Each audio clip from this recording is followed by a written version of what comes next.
guys okay? Okay, have a seat. Okay, first some philosophy. One of the problems, the problem that exists in every martial art that claims to be self-defense is training students to defend themselves. Okay? We can teach them techniques of the kazoo, regardless of martial art. Okay? And they can love their partner and have a choreographed thing, and it looks cute. It's nice, it's clean, it's like a job, you know, it looks to the uninitiated or someone who's never been in a street situation, oh, this is good, this is going to work, okay? But the reality is, unless you teach students to defend themselves, regardless of what, it's like giving them a max 10. If they don't know where the safety is, it's useless, okay? You know, you find someone kind of amazing, one of the dumbest things you can tell them is the safety is on. And that person, most of the time, will actually take a moment to look to see if their safety is on or not. Okay, but anyway, that's a side issue. But we don't teach people to, it's not as bad in Budoshin Jujitsu, but we don't teach people to defend themselves. There are some systems of Jiu-Jitsu where you learn kata until you're shodan, and then you learn how to do self-defense, how to deal with random attacks, okay? Teaching a person to defend themselves, or teaching a person to become street proficient in any art. Now, this doesn't mean they're black belt level, but they can use the techniques, okay? Takes about a year, where it's just bang, okay? Which is why when I used to teach self-defense classes, which I called counter-assault training, because I think the word self-defense sucks, because self-defense means it's already too late. Now you're stuck defending yourself. And I think you have to go into any street situation, I'm not going to say be proactive, and you don't want to pre-plan what you're going to do, because then you are going to end up in jail. But you have to have the situational awareness that, and confidence that you know you are going to do something. And you probably have no idea what it's going to be, but you are going to do something. That's the hard part of the training. Okay? And that takes about a year. When I taught women's self-defense classes, I'd say, I'm going to teach, this is a 14-hour course, okay? We're going to do it over 7 weeks or whatever it is, but you're going to have to continue to practice this stuff until it becomes automatic. You don't think about it. Someone grabs at you, you react, okay? You see them as a threat, you react, okay? Someone is walking towards you and you're between two cars, you back away as best you can, okay? You don't walk down a dark alley, okay? That's part of being proactive, okay? One of the things we do in Budoshin Jujitsu is we start teaching students how to defend themselves the first night. And by that I mean we are reducing their reaction time, their response time, okay? Because that's what messes up the technique. You get these black belts that know all these techniques, and someone swings at them and they get hit. They have no idea what to do because they've never been in that situation. One of the things I said to my kids at college, and you heard me, I said, if you've never been hit in the mouth, you are missing a very valuable learning experience. Because once you are hit in the mouth, you know what it feels like, okay? And it's not going to mess with your brain as much the second time, okay? And as I told them, I said, I'm not advocating that you go out and find someone to hit you in the mouth, okay? You know, there are humans who do stupid things, but you can do that if you want to. You can do it, but you know, once you've had certain experiences, you know what the expectation is, okay? And so, really when we're saying we're reducing their reaction time, this is what we're trying to work on. We're trying to get them to say, oh, this is what's going to happen as best as possible, and I'm going to be able to react to it. Okay, I don't know what I'm going to do, okay, but I'm going to react to it. And cutting down this reaction time is what's valuable, because they've got, you know, you've got this, you know, you're familiar with 3 to 7/10 of a second, right? A lot can happen in 3 to 7/10 of a second. And anything you can do to cut that down or counter it is going to give you more time. Whether it be a block, okay, or just moving out of the way, or anything, okay? You have to move. You can't just stand there and say, can we try this again? I didn't block you the first time. Okay, so there are some things that we do in our dojo. There are some things we don't do in our dojo because they don't have enough upper belts to do it. But we've got enough upper belts here today, so we can go through the entire spectrum. And there may be some things you do in your dojo that work on that as well. So, and again, each of these things are essentially reducing your reaction time, and we do it in different ways, and the situations become, how do you say, I don't know, the situation as we advance becomes more either realistic or requires quicker judgment calls than before, okay? And because it's a skill that has to be built, and it takes about a year to do it. And so, you know, when I have a student who's probably somewhere around purple belt, which is about a year, okay? I know, well, their chances on the street are reasonably good. They will, I know they will do something, okay? Even if it's just block, okay? I know they will do something. And they're not gonna stand there and get hit in the mouth. Okay, so we're gonna start off really simple, and you're gonna be doing all these things. And we're going to start off with, I want each of you to get up and get a partner. Each of you get a partner. I don't care who you get.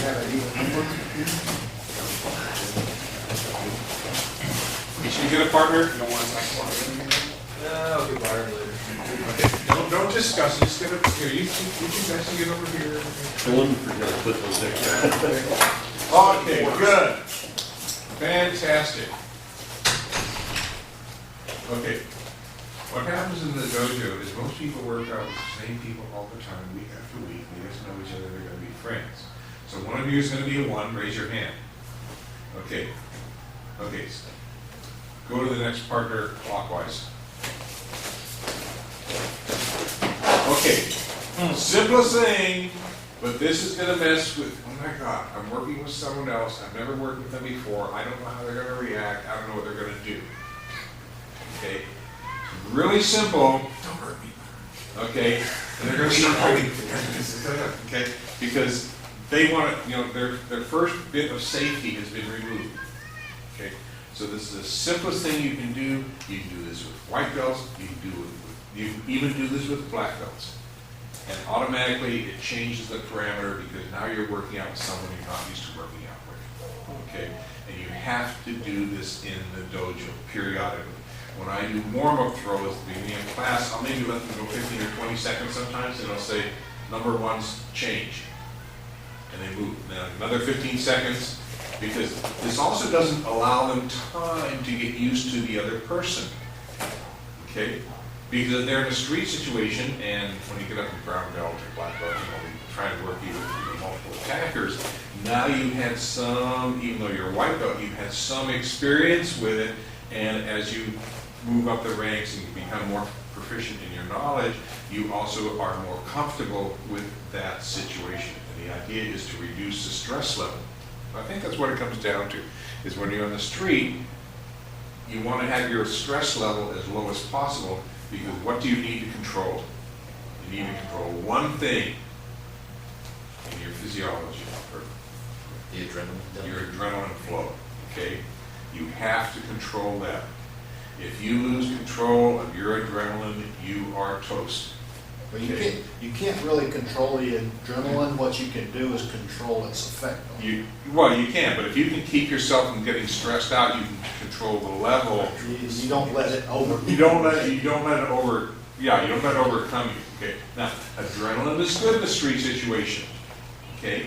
It makes you feel stronger. You tend to move faster. Okay.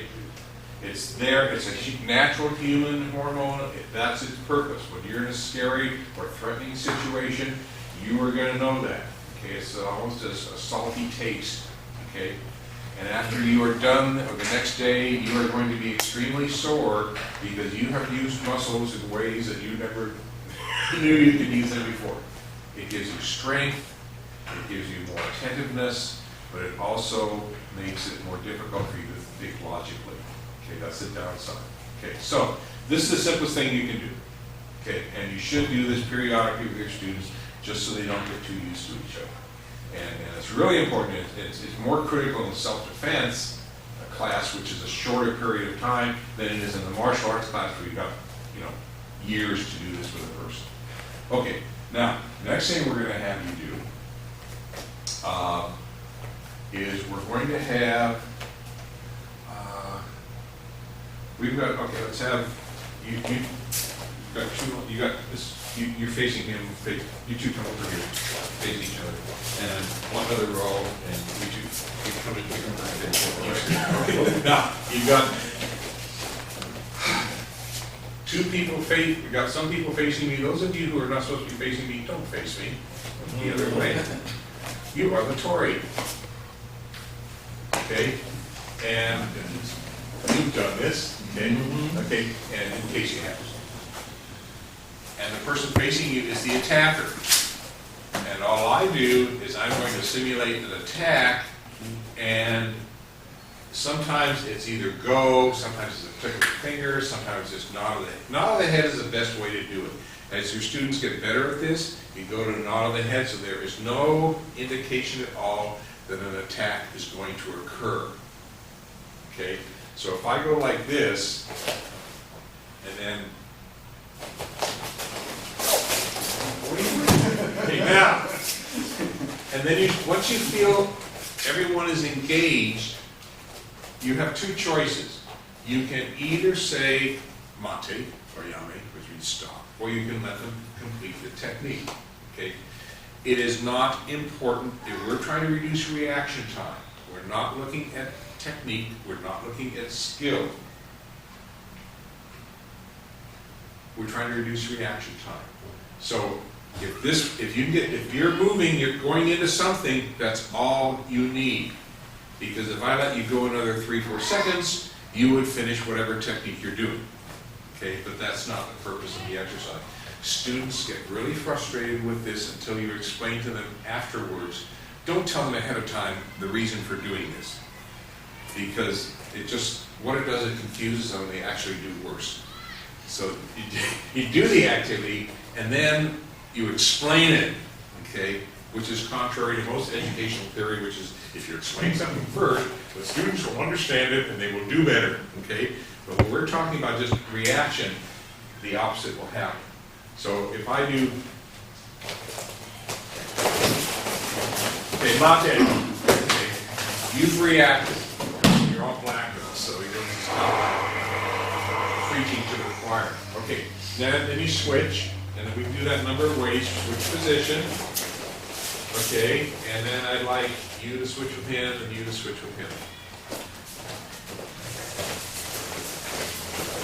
Oh my God, someone I haven't worked out with! Okay, now again, what you're doing here is creating a randomness to the situation, which Tori, the defender, needs to learn how to handle. Okay? You're playing with his mind. Okay? Because out on the street, you don't know who you're going to be confronted with. If you have 2 or 3 people approach you, you really don't know offhand which one is going to attack you. Okay? And you kind of have to wait. I mean, you run into the value judgment. If you know they're going to hit you, you have to decide which one you might want to take out first. Okay? And then you run into an additional argument.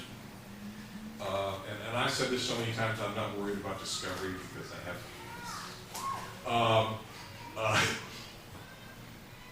You have to make a decision with the first person you deal with. Okay? You are either going to create so much damage, okay, you can either put them under control and use them as a shield, which may work sometimes, or you have to create so much damage to this one person, which would probably be, if they were by themselves, you would be charged with, with unreasonable use of force, okay, or cause so much damage to this first person to intimidate the others. okay? And that's the hardest decision you have to make if you have multiple attackers, okay? Because if you don't do something right away, once you get to 3 people, and I'll even say that about my black belts, once you get to 3 people, you are in serious trouble. Okay, doesn't matter how much you know, it's just an ass, okay? Or if you happen to be lucky, or happen to have an ass with you.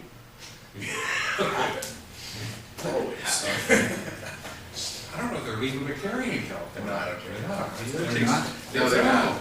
They're not California, legal. they're not It's the legal. only state they're not legal. Jeez. You can carry a Kubotan if you have a key on it. You carry a 5-cell flashlight. Not for long, What? not for long. Why are they going to offer that I much? think it's on the, yeah. Surprisingly, jute is not felony possession in California. That's because not Neither enough is a people. shovel. What? Neither is a shovel. Neither is a shovel. You know, you need to find things that you can carry that are legal, and some states are more restrictive than others. Okay, back to this. Again, what we're doing, okay, first attack, go. Okay. So all I want you to write, this is a sort of a second step. Okay, you can move. This is a fairly safe situation. You can have students fairly close to each other. Okay, and again, well, you know, we could probably put one more team up there in each row and have a safe workout area, because we're not really going into throws. Attacker is not resisting. Okay. And one of the things you have to realize on the street, okay, is if you give this person enough time, they will resist. That's logical, okay?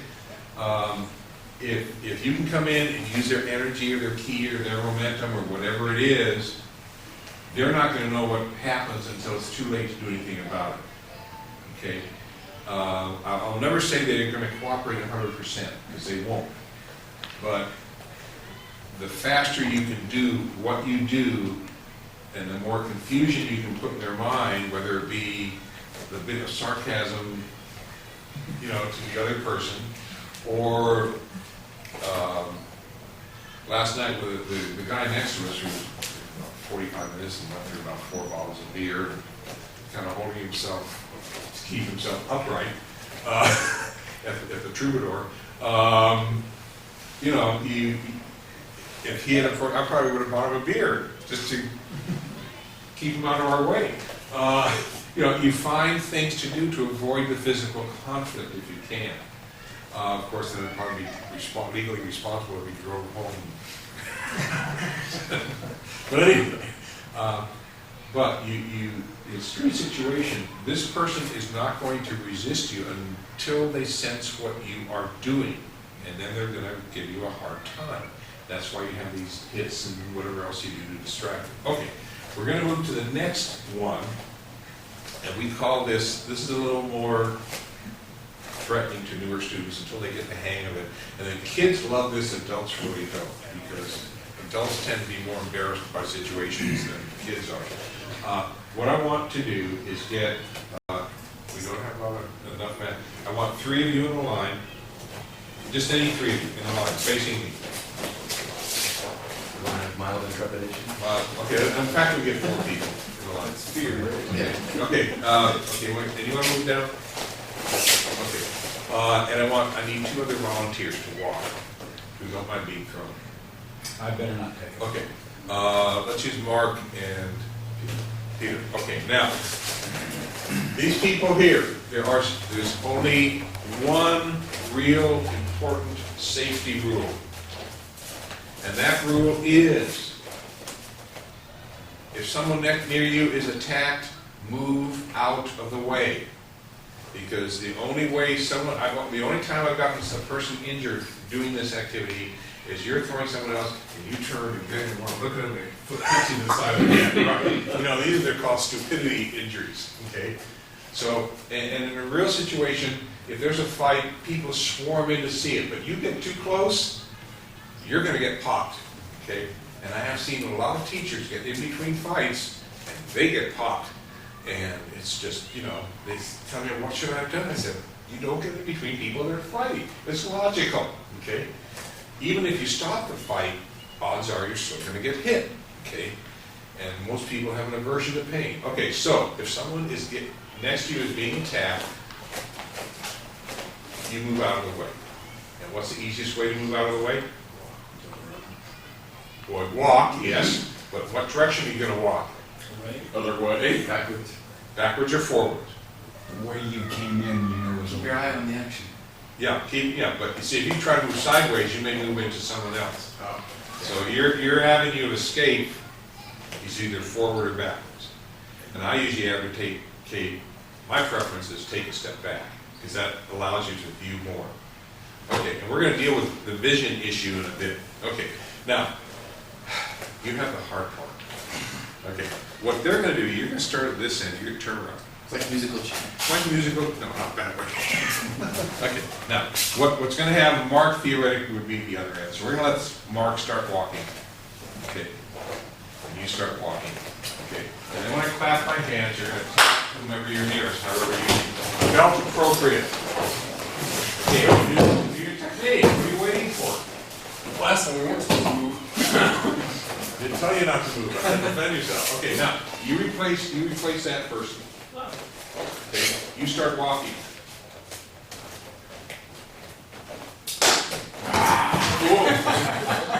That's okay. He's gonna be back. That's what I'm waiting for. Okay, now again, the other constraint here is, and this is the hardest part for students, is the attack has to be belt appropriate to their belt. So, if Mark is a white belt, a black belt is not going to apply a full Nelson to him and lift him off the ground, okay? Because obviously he's going to be inept, okay?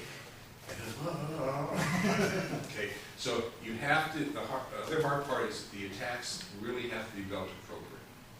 Okay, to do this again. And it's fine, actually, to have two people attack one person. Yeah, it's okay. It is I will do that. Yeah. supposed to get in there. Put him in there. Yeah, He's had enough work. Yeah, I will do that with upper belts. I'll do that with purples and browns and blacks.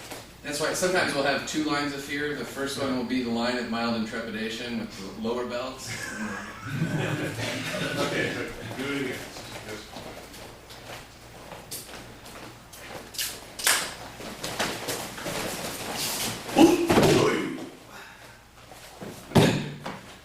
Now again, sometimes people get really clean techniques out of this.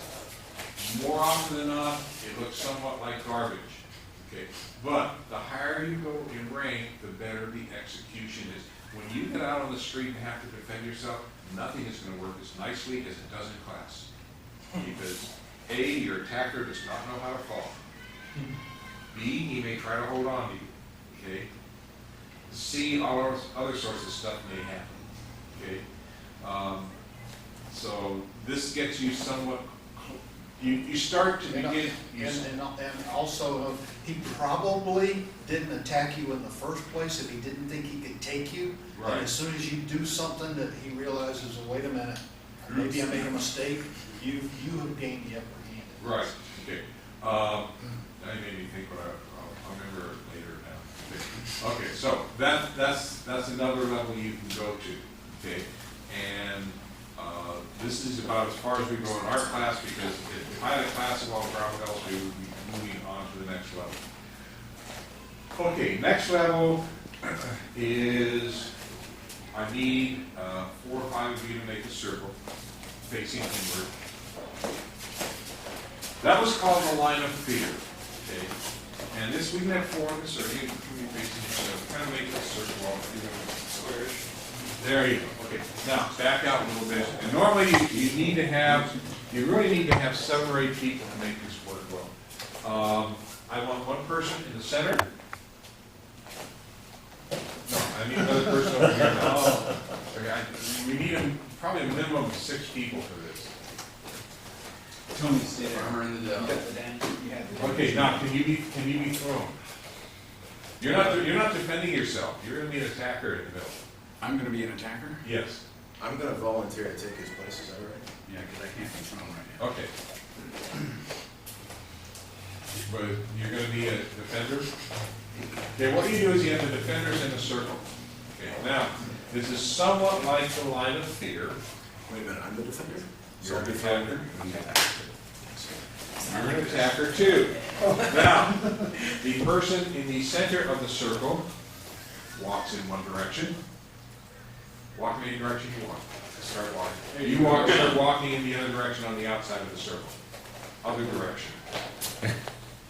Okay. And when I clap my hands, you attack whoever you're nearest. Okay? Again, okay, then you replace that person. You're in the center, you're on the outside. Okay, start walking. Attack.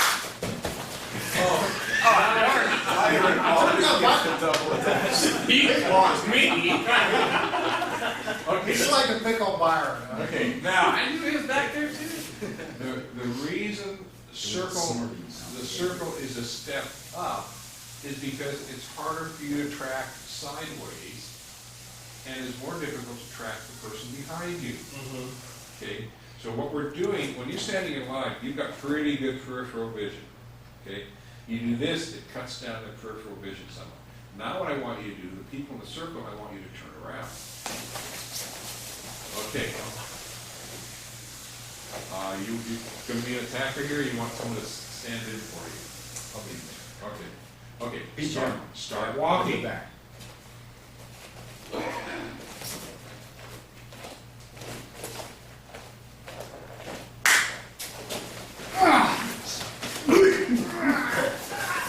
Okay, Monte. Okay, now. Okay, as far as the attackers are concerned, this doesn't make a difference.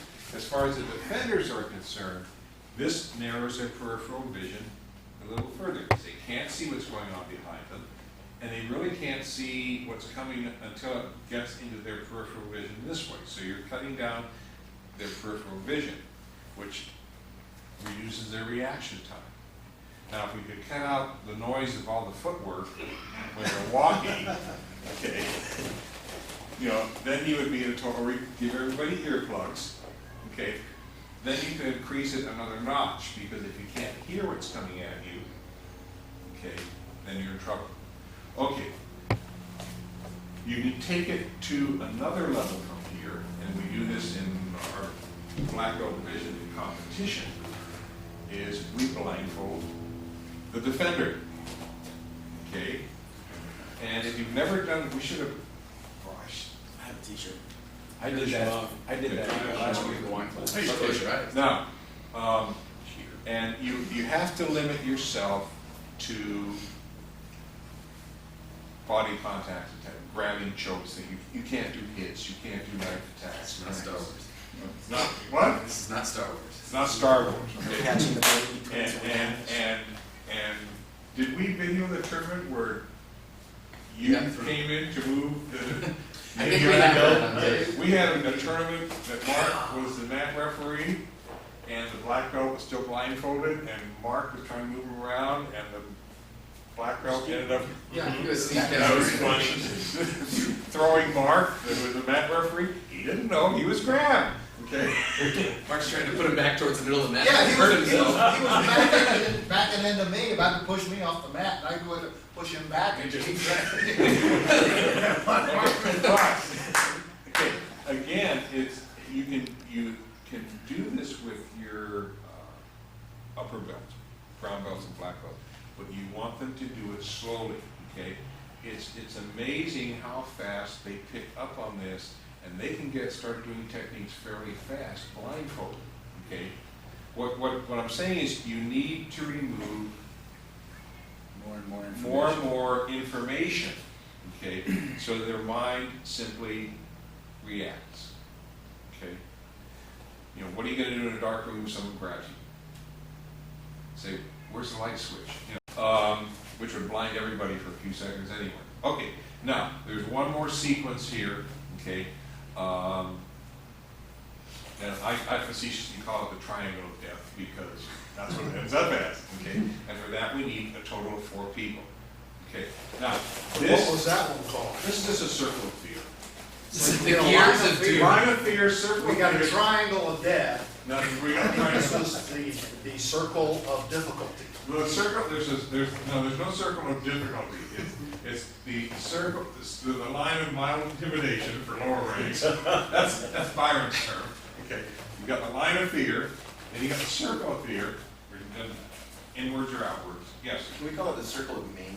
So You can call it the circle of naming. I don't care what you call it. I think it's circle of Okay. fluffy, but Not to be confused. What you have to realize is that as you move up through these activities, each one of these requires much more supervision and closer supervision, okay?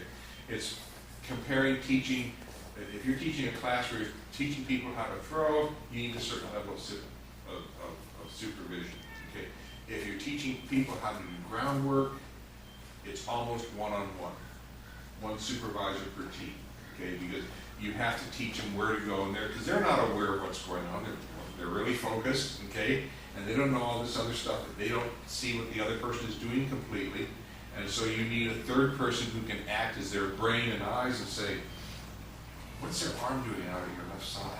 And you look, oh, I can do that. You know, it's not that they don't know what to do. It's just that they are so focused that they can't figure out what to do because they don't know what's going on. Okay, so the higher you go with each one of these, the more supervision is required. This one requires the most supervision. Okay, so what you need are 4 people. Got 4 volunteers? 1, 2, 3. Actually, volunteer. Okay, and Now we tie your hands behind your back. we're tie your hands together. No, okay, no, we're not. Now, The center scene is on the only brown belt. I need, okay, fine, I'll put you in the center. Okay, now, I need you, okay, you're good with this, okay, you're A, you're B, you're C. Okay, now, you will attack first in the middle, what I call the letter. Okay, and I'm just gonna go through this once, and then I will explain what I'm doing. If I explain it ahead of time, and again, it blows the whole workability of it, okay? Because you now know he knows what's supposed to be happening. Okay, B, A, C, B, A, C, going again, B. Okay, now, I think we award this young man a black belt. now, okay.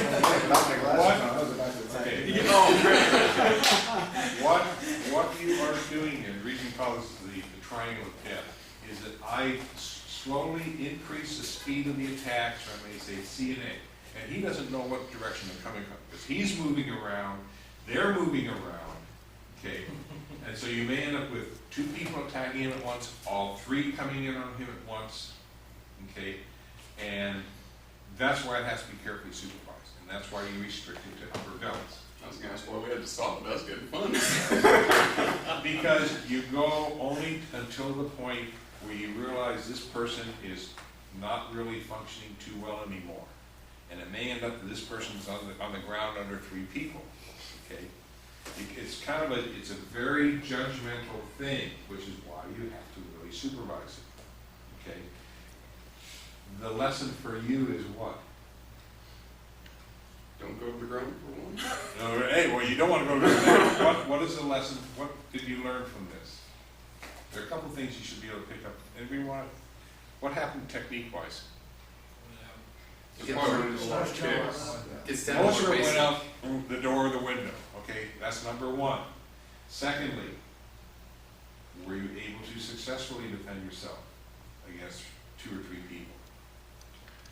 I think the one that I really caught is when he came in from an overhead when I was this way and I turned around and catched over the head. Okay. That's fine. I was actually trying to grab your Okay, hair. now, you don't need an explanation. It's either yes or no. We're not talking about how well. Not well you defended did. Were you able to? Yes or no? Because out on the street, It's not, oh, well, you know, I got stabbed 3 times, but in the process, you know, I broke 2 alarms. Nobody's gonna be standing there with scorecards. Right. It's either you do defend yourself successfully, or you don't defend yourself successfully, okay? Because that's what it comes down to, okay? And this is probably the most extreme situation you can create in a safe environment, okay? When I taught women's self-defense at Valley College decades ago, it was an 8-week class, and the 8th week, the final exam, the class was at night. They had to walk across the campus. And I had about 5 or 6 upper belts that had volunteered for this, and they wore white tape around their forehead, upper arms, wrists, you know, across their chest. And I said, some of you are going to make it across the campus and you won't be attacked by anyone. Some of you will be attacked 4 or 5 times. Even campus security knew what was going on, because I figured, you have to let people know when you do stuff like this. Okay? I once did a junior high, I did a lot of simulations like that. There's one that's called drug deals. And where you have, like, some kids are drug dealers, some are buyers, sellers, some are police officers, others are attorneys. You eventually work your way to a court case, and they have to compile all this evidence, et cetera, from the arrest, et cetera. And I did all the prep work. I had the principal behind me 100%. I had gotten little plastic bags, which was, you know, Thursday at that junior high school was called drop day, because that's when drugs actually came on campus every Thursday for the weekend. But anyway, and I was using cinnamon red hots, and I had a big bulletin board in the main office for every teacher to see this is what they looked like. And we did this drug deal thing for 3 days. In fact, even one of the counselors was a drug dealer. And she would call kids out of class to give them their stuff. And there were teachers that got so excited because they would catch these kids, these nickel bags, and they'd haul them in and someone's doing drugs, someone's doing drugs. And the dean would have to say, I'm sorry, those are red hots. Mr. Kirby is doing another one of those simulations. So, you know, you do, what was I going to say here? Where was I on track? I went off track here. You're talking about the drug deals and Oh, the campus. Yeah, you have to let people know if you're going to do something weird. I said, if you are walking across campus and someone attacks you and they aren't wearing all this white tape, help them on their way, because they're not one of my black ones. Okay? And the women, you know, they were even submit, they really thought it was a worthwhile activity. Because, you know, some of them were attacked, some weren't. Some were attacked 4 or 5 times. And they said that was the most worthwhile experience they had, you know, for years. It's something you might want to consider, you know. Exactly. Because it's as real as you can get in a safe environment. Okay. And no one was wearing protective gear, because you can't come out with big red men suits, because someone will shoot you. Spray you with mace, pepper spray. But you know, you need to create safe scenarios for your students, okay?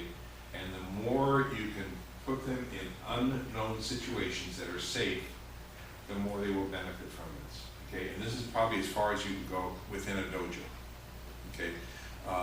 There's one other I've seen where they take mats, they have mats on the floor, and they bring in other mats as sideways as hallways. And you're walking down a hallway, and two people are walking the other way, or one person. And they may just walk past you and nothing may happen. Or they may attack you from the front. They may go single file, walk past you, then turn around and grab you from behind. Okay? Now you've got to deal with walls. Okay? But that takes a lot more students, a lot more mats. Okay? But there are scenarios you can create. But you have to keep them, number one, you have to keep them belt appropriate, knowledge appropriate, and they have to I guess, situationally appropriate. Okay, so that's really, you know, our goal as instructors is not only to teach the art, but to cut down that reaction time. And anything you can do to help your students get there is going to help them on the street. And this has nothing, you know, this can apply to any martial art. These activities can apply to any martial art. Okay, it doesn't matter. And that's, you know, when you go out there and start teaching seminars and stuff like that, you can go to a karate dojo and say, I'm gonna improve your guys' reaction time. And they may think initially, well, reaction time is how fast it takes me to move my arm to hit the target. Okay? And that is part of reaction time, you know, how fast it takes you to hit that target. But if you can't get your act together, this ain't gonna happen. Okay, so it's a skill, it's a self-defense skill, but it's separate from self-defense techniques. Okay, and you have to recognize that difference. Okay, that's reducing reaction time. Okay, and that's about how much time it should have taken. About an hour. Okay. Any questions or comments? Can I add one more? Sure, yeah. It goes all the way back to kind of a prelude into the very first one that you did. Yeah. And this is one thing that has been pointed out to me is that, and I've seen fights start, I've seen the YouTube videos of surveillance, and quite often the person gets smacked in the face. They're actually standing there looking at the guy that's yelling at him and saying, I'm gonna kill you, and they stand there, and then the guy, and bam, delivers him right in the face, even though that they, you know, the guy's telling him, I'm gonna punch you in the face, and they stand there and let him do it. And the fact is that people have a tendency just to simply not believe that this is happening. Right. So there's always a moment there that there's just this disbelief. I can't believe he would actually do that. Yes. And then they're simply not ready for it when it happens, when he could have simply just backed away or ducked Right. when that Right. fist started coming in. So one thing you got to do is you got to condition yourself that as soon as you sense there is problems, you got to assume that there will be a problem, and you got to be ready to deal with it. And the other aspect is that when something happens that quick and that sudden, how do you react to that? When something happens that is sudden and unexpected, what is your response to that? What is the typical response? Anger. In my part. Even before that, something suddenly catches you off guard. What is your initial reaction? Huh? Fear. Even before that, was it? Even before that. You're very close. Very close. You're in a kind of what is this mode, not a, you're kind of. You're startled. You're startled. You're walking down the street, all of a sudden something, touches the back of your head. What was that? Something. You see, your hand came up. That's exactly. Right. You hear something, and all of a sudden, what was that? So that startle reflex is the fastest reaction and the fastest movement that a human being can make, is that startle reflex. I mean, you are instantly from here to there. It is the fastest move you can possibly make. And so you need to practice that. You need to develop that, to know that when you see something happen, you're going to move as fast as you can. So you actually have to practice startling yourself. You need to relax a little bit, and then all of a sudden you say, okay, now. And then move as if something frightens you. You heard something over there. Something touched you from behind. Something touched the back of your neck, and you're like, oh crap, what was that? And you need to actually practice it and develop it. Relax, and then just suddenly, quickly react to it. And you can practice that anytime, anywhere. You can do it by yourself, anywhere you are.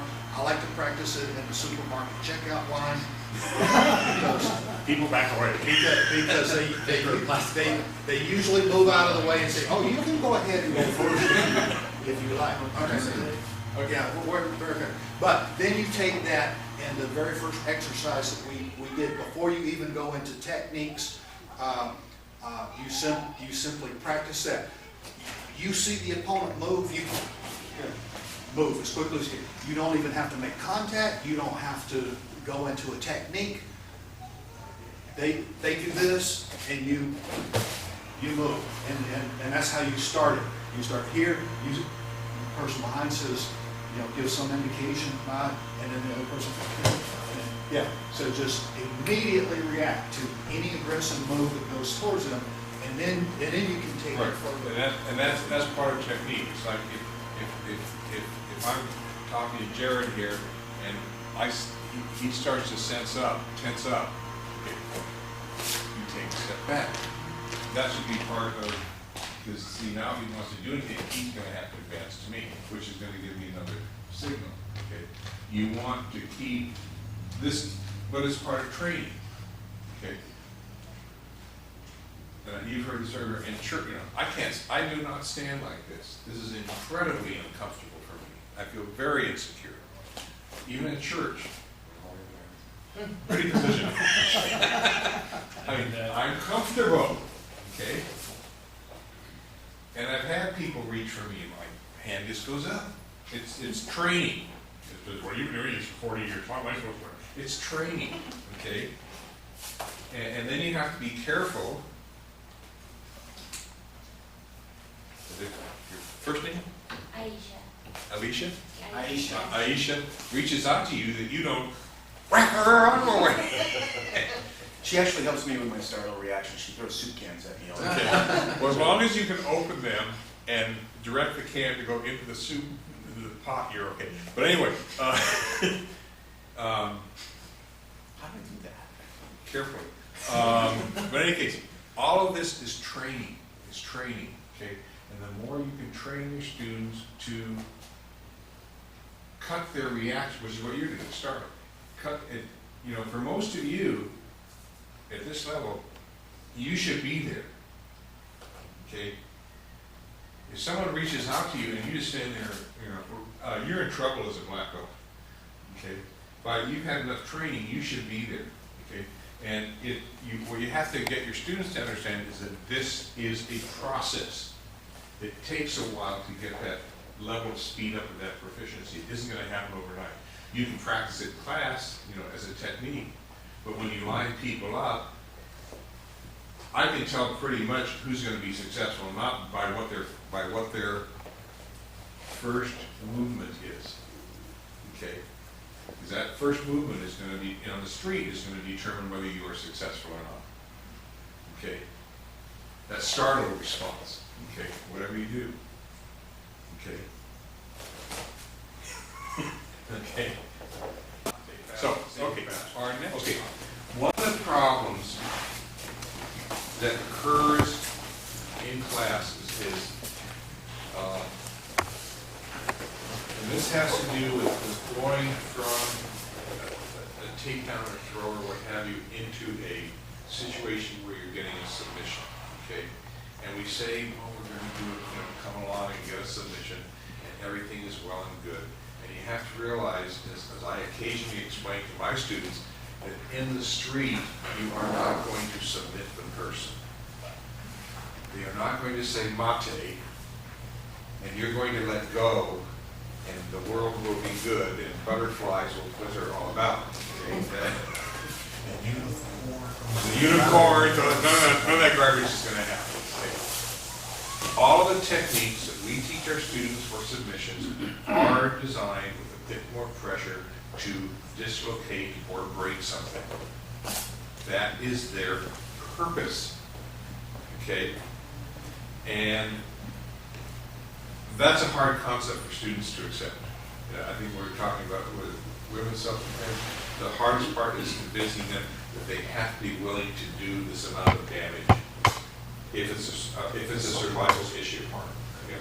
They can learn the techniques, yeah, but they got the hardest thing. I gave up gouging the eyes when I started teaching counter assault training because women and men would, oh, the guy couldn't blind, I feel so bad for him. I'd say, this guy isn't following the rules of society, why should Trying to you? kill you. Why He's is trying to kill you, what are you worried about him for? But, surprisingly, they go for scratching across the eyes, which basically does the same thing. The scratches the cornea, the guy can't open his eyes, you know, and he'll heal up in a week or so. Eyes are the fastest healing organ in your body. Okay, he'll be okay in a week or so, but you don't have this psychological hang-up. Oh, I don't want to blind this guy. Oh, I might kill him. Okay, you don't want to fight battles you can't win. Okay, try to, you know, come in with a snap kick into the groin in terms of self-defense is really high on my list of absurdity because that's what takes a lot of training. If you're wearing no tight skirt, you can't do that. You know, it just isn't going to happen. Okay, but you can come in with a good football kick, and everybody knows how to kick a football or soccer ball, and you can do a real number on a guy. Okay. And you'll come in with a lot more force, and you're not concerned with how nice it looks, you want to create some pain, okay? So, part of the problem in doing submissions is that most students don't realize that the real intent of the submission is actually to break or dislocate something. Okay, that's the intent. And in the street situation, that's what you're going to have to do. Okay, you can't wait for the guy to say, kids can say, you know, kids can say, I give up. Okay, kids will say that, and they usually mean it, because kids are usually pretty honest. When you get, like, older teenagers and adults, they'll say, I'll give up, and they'll get up and knock your teeth in. Okay, so you're in a situation where you have to make a pretty good snap judgment as to how you're going to get out of this situation, especially if you have to go down to the ground. Okay, assuming they don't have friends. And if they do have friends, maybe you really need to do that break or dislocation so their friends will say, do I want to mess with this guy? Okay, you create a certain amount of fear or doubt in their mind, and you have to read, if you haven't read Sun Tzu's The Art of War, you need to read The Art of War. Okay? Because once you create doubt in your minds of your enemy, you have won. Okay, let me borrow Byron. What we want to get into today, because this is one of the problems, and you let me go with it, take the night. One of the bad moves. One of the things that happens is that, so we'll just take it for simple hand throw. The students, you know, come around. Oh, I have to do a submission. Okay, and then they have to move back in. They have to do all this other footwork, and this actually all goes back to doing techniques properly, following the line, you know, circling so you have one axis. You know, so you're in the center. All these things come into play. Because what I'm seeing with some of my newer belts now is that when they're doing techniques, they're reaching. The reaching is because they're not, you know, simple, pivot back. The purpose of this is to get this person at your feet so you can do whatever submission you want to do with the least amount of effort on your time. So that you can set up the submission. You're literally setting yourself up for the submission or whatever the finishing lock or hold is as the throw is being executed, or the technique is being executed. And it sounds a lot more difficult than it is. If the students do everything right, everything will fall into place. Okay? If we do a simple hand throw, and I do this, and he's out there, I now have to step in, set this up, okay, and now I'm set. 1, 2, 3. I need to know, you know, and part of this is, and I don't do this enough with my students, is practice submissions. We really don't spend a lot of time on it because we're supposed to do all the other stuff which looks really cool, and no one really gets hurt. Okay. However, okay, I'm going to play. There's a thing that Black Belt Daily put out about a couple weeks ago, statistics on what happens in street fights, and what not see it. Yeah, I saved it, I need to get it. Some of it dealt with martial artists, some of it did not. People who have martial arts training have a much higher success rate than people who are not trained. Well, that's logical. You would hope. You would hope so. But I've been in situations where I've had, junior high, I had an adult on campus with a knife. I had to disarm this poor idiot before the rest of the team showed up and flattened him because they wanted to have fun too.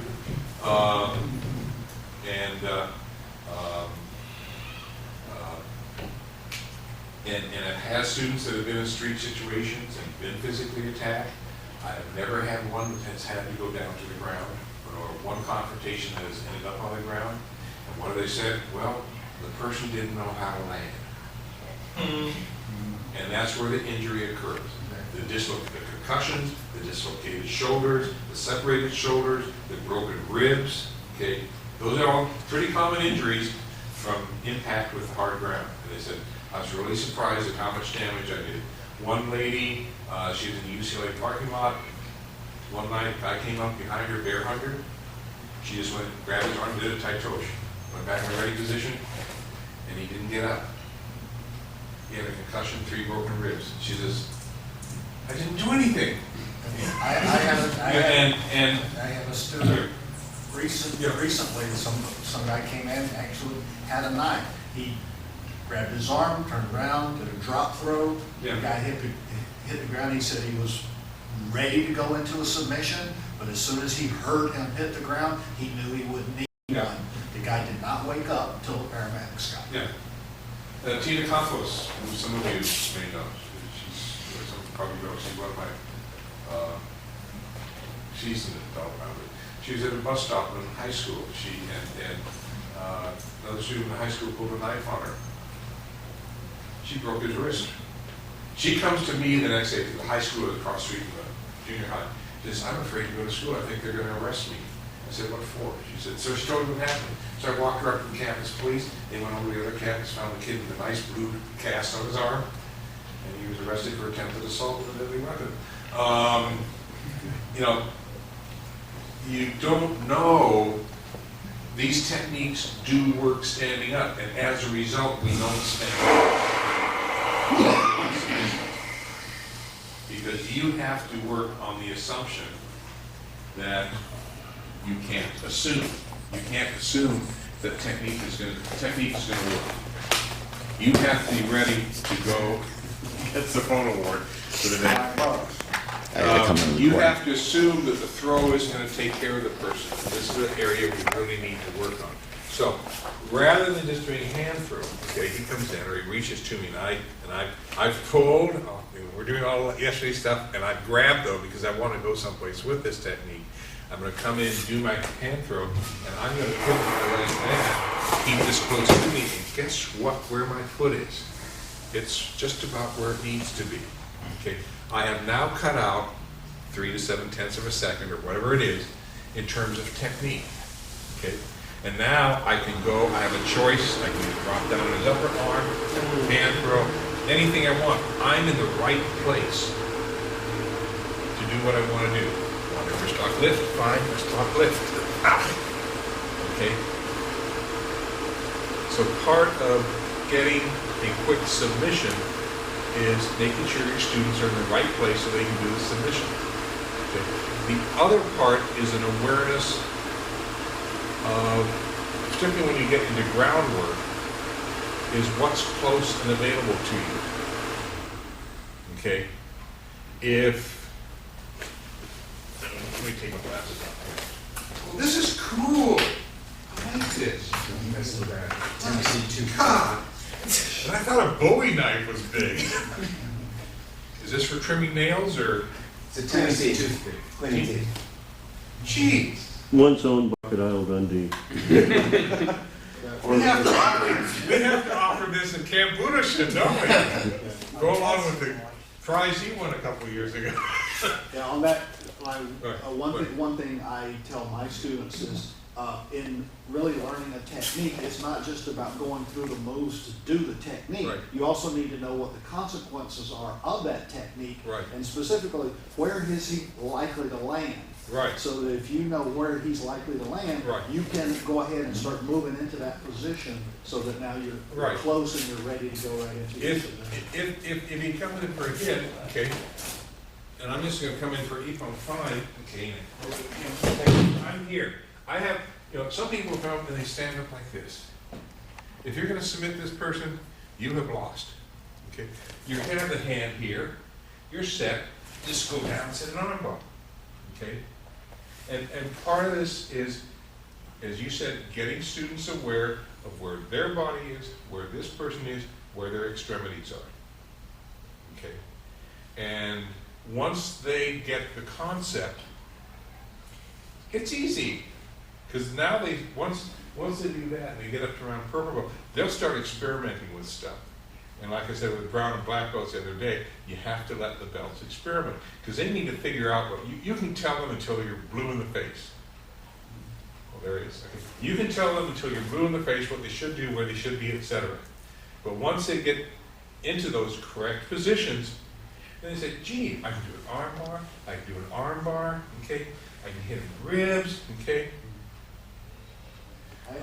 There's one specific technique that I use to really reinforce that movement, and that's for the kick defense. When you do the kick, you lift the leg. That opponent's typically going to fall 3 paces away from you.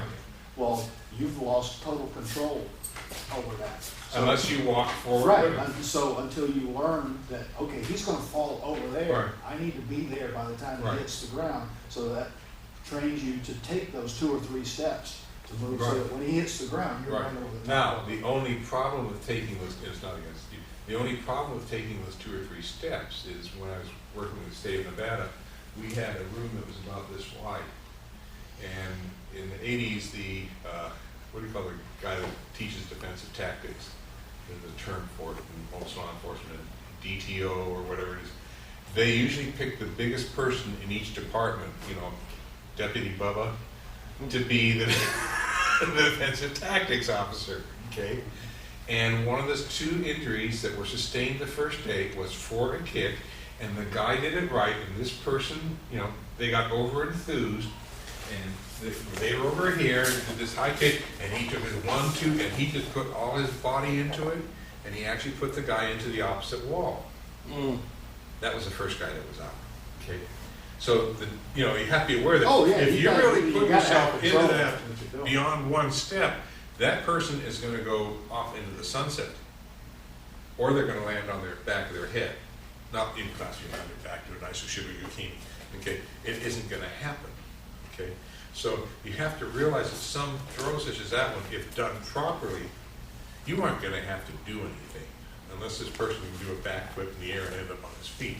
But, and we're going to have you do this because I don't want this talk. I don't care what technique you do, but I want you to work on coming into, we're doing this because some people are doing this. Okay, we'll do tight one. Now, I came down, but what position am I in for? Armbar. What? Armbar, shoulder. I can do armbar. You got Okay. pin. I can cut it here, send it choke. You have to put when you do a throw, you have to train your students to put themselves in a position where they can do some submissions.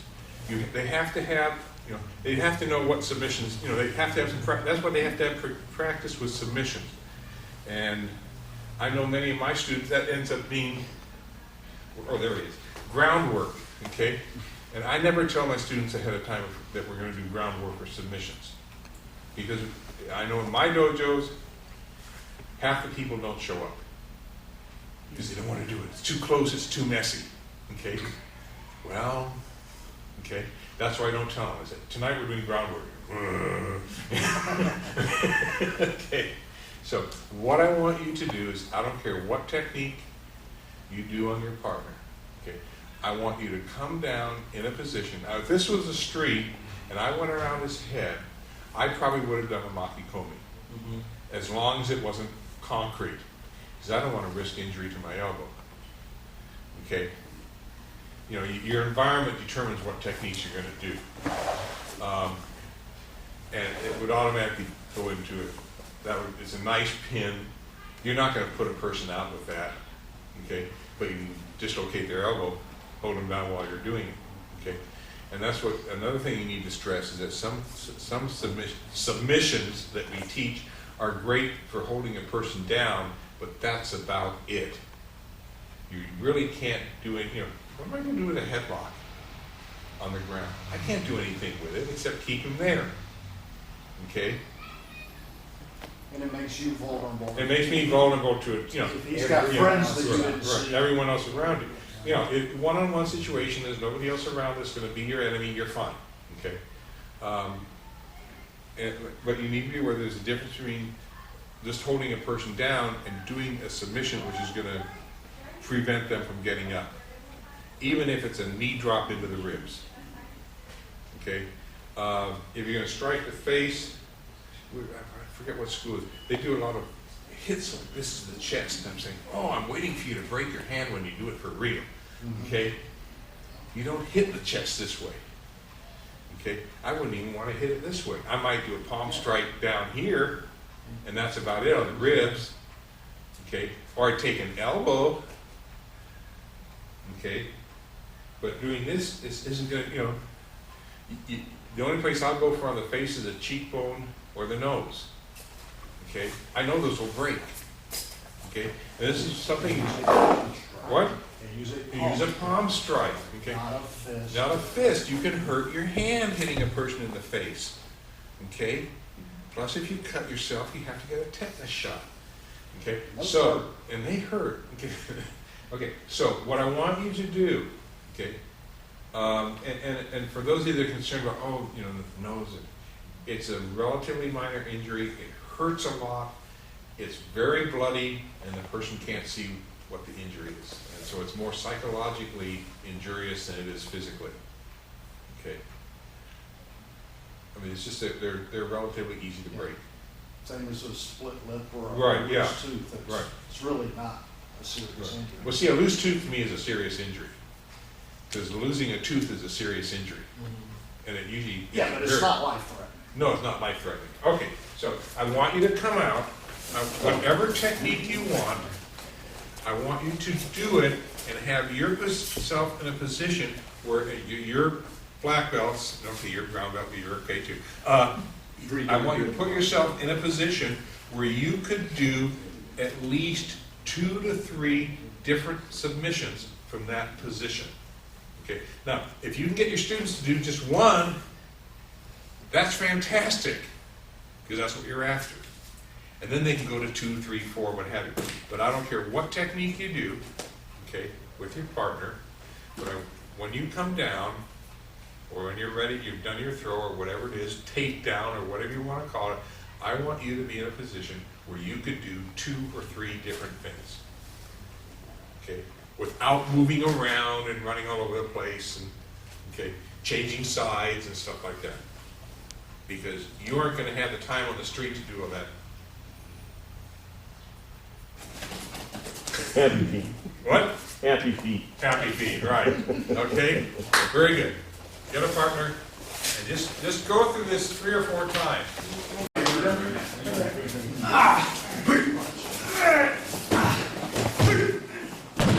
then go through those 2 or 3 submissions.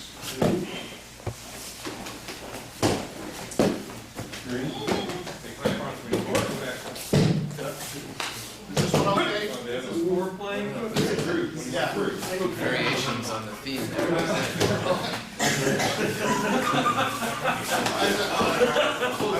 That Bubba?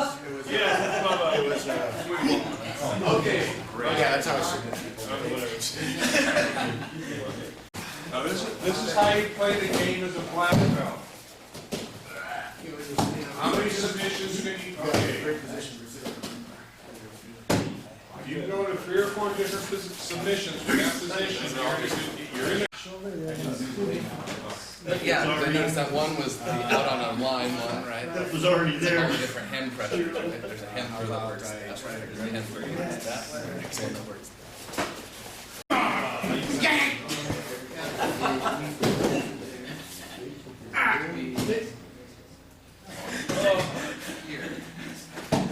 Yeah. You'll get my nuts back. Put yourselves in the right place so you can do. Number two. Number 2 for the day. $10. So that you have a tendency to automatically put yourselves in the right position. Part of the training the students is when we throw students in an attacker, we're using both hands. Okay, those hands are in those positions for a reason. Okay, let me borrow Michael here. Hey, because he's not. Okay, if Michael comes in for a hit, for example, and I'm like another way, and I take. Notice 2 hands, and I'm taking him down, okay, and this hand is here. There's a reason for it, okay? That's so I can put it down on the ground, okay, and you can press down here, or bring this up and shift, okay? Okay, I need, when you use your hands to take the person down, you keep them where they're at. You keep them where they're at because you can then use them for other things, okay? If this is here, and he decides he wants to roll over, and I'm going, okay, fine. Okay, I still have it. Okay, roll over again, or one roll over another way. Okay, fine. Okay, I can still hold him down to some extent. Well, he's in a better situation. Okay, and you can't? Bad short. No. Oh, I'm sorry. I'm What's sorry. fine? Don't worry about it. Okay, but at least I'm close to his head. Okay, and I can stick a finger up his nose or in his cheek, okay, or in his ear, okay. This is why you tend to keep your hands where they were, because it puts you in proximity to do other stuff, okay. So, so what we're going to have, I want you to shift your submission technique from one that's a takedown. I want you to take this person down, and then I want you to see if he rolls over, or he does something else, what you can do to maintain control of this person without going to another extremity, okay? Now, if you get close to his head, yeah, you can grab hair, except in Tony's case you have to grab ear. Mustache works well. And mustache works well too. Okay, chest hair works well. Lips, now, chest hair is why I started doing this when I started teaching in college. It's one of those, stretchy, athletic type shirts. God, it's a relief. Now when people grab my gi, I don't go through the ceiling. Okay? And I finally decided on that, and it's weird, when I was in the hospital with a knee replacement, I picked up a bacterial infection in a hospital. Of course, Kaiser heard about it. They had to go through a major skirmish. It eventually affected my entire body. It took about a month for them to get a handle on it. I had this whole rash on me, and finally we shave off all your body hair and get a lotion, regular body lotion, and mix it 50-50 with this antibiotic and put it all over your body. It took about 3 weeks to clear up. But those 3 weeks, when people grabbed my gi, no chest hair. Okay, so I said, I've got to find a way to solve this problem permanently. And it's not going to be a wax job every 2 months. so anyway, I went to this and now I'm going to have to allow students to wear shirts under their knees as well. But anyway, I want you to do a takedown. Keep control of the person, keep those hands where they are, and see what happens as they try to move around, okay? Any questions on this? Okay, let's see what happens.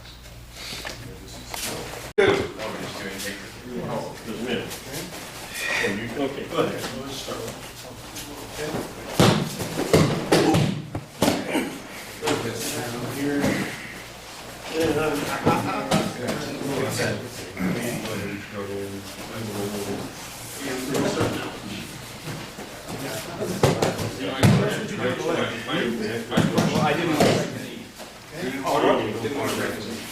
Okay, and that's it.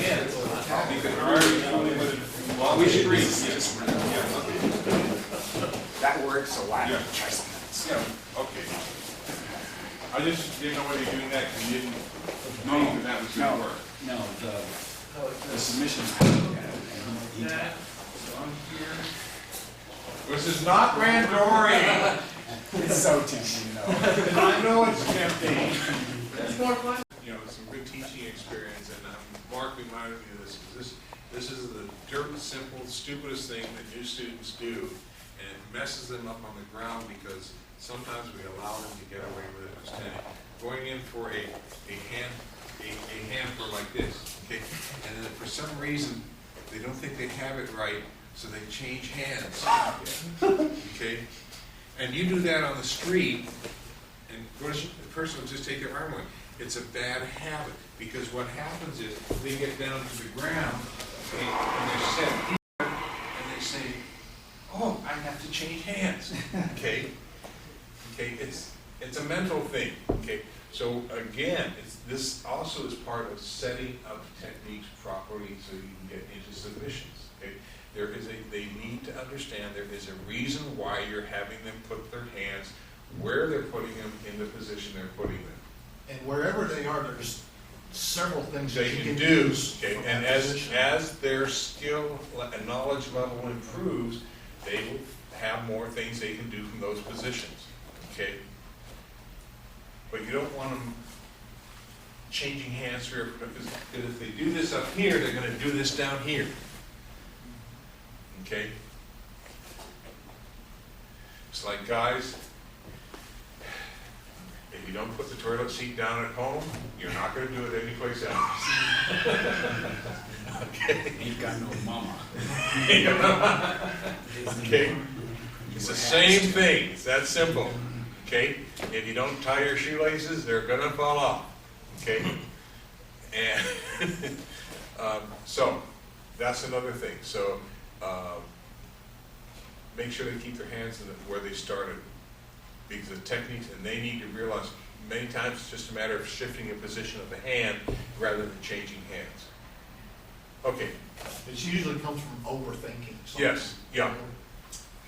It's you know, one of the toughest problems I have is when I say to students, trust me. Okay, because that's what you're working with students. Any self-defense class. If students have to be able to trust the instructor, that this instructor ultimately has enough knowledge that if you follow my directions, you will be okay. Okay? And the problem is that some students, either they don't trust or they think it's not working, and you have to say to them, trust me. There's a method to the madness. Be patient with me. You may think it's not going to work out right, but let's just go through it and see what happens. And usually if they follow the directions, they are surprised that, oh, Sensei knows what he's talking about in this one situation. Okay, so that's another part of it. Okay, your students have to trust you. You don't want them to think too much. Okay, because out on the street, are they going to have time to think? There's one word answer. No. 2 letters. No. Okay? You aren't going to have time to think when you defend yourself. Okay? It's all got to be Mushin. what? Mushin. Mushin, or automatic. Okay? And that's why you train students, get in the right position, keep the hands where they are. Okay? Because they will find that they ultimately have more opportunities for success. Nothing is absolutely guaranteed in life, except death and taxes, and we're not sure about death. Anyway, so any questions or concerns or comments? No, thank you. It's good Okay. training.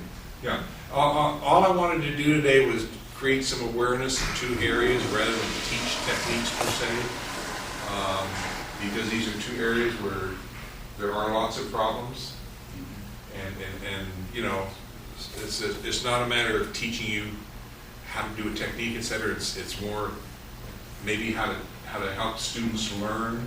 Plus the reaction Right. time stuff Right. actually helps to build their confidence once they realize, oh yeah, I really can move out of that Right. punch fast, Right. out of the I way can, fast I can, enough. I can do. I can really do it, Right. and that builds a lot of confidence. It's what's important is that they do something, okay? Even if it's step away, they do something. You get them out of this zone of danger, I think you use 5 or 6 zones, I use 3 or 4 zones. You get them out of the danger zone, okay? They have to do something. You ask any one of my students, what's the number 1 rule, and they all immediately respond, No be move. there. No be there. Move. I'm constantly drilling, what's the number 1 rule? Move. Okay, so, that is going to bring this to a close. Mr. Waza, you have finished, right? See you.